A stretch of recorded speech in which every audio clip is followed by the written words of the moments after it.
Sir आज हल्की हवा चल गई। जल्दी से इनके एरिया की लाइट काट लो, जल्दी करो लाइट काट।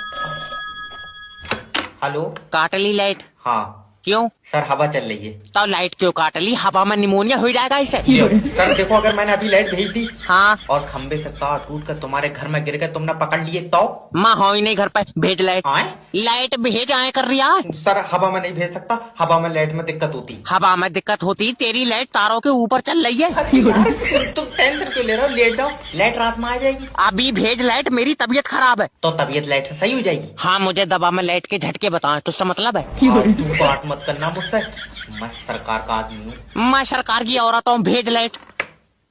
ये बता कब तक आएगी लाइट? जब हवा रुकेगी। हवा कब रुकेगी? मैं अपने फेफड़ों तो छोड़ लिया हूँ, मुझसे पूछ रहे हो? मैं तेरे खिलाफ ऊपर तक जाऊंगा। हाँ जब पहुंच जाए तो बता दिए। अरे इसके इन्वर्टर की भी खींच लो।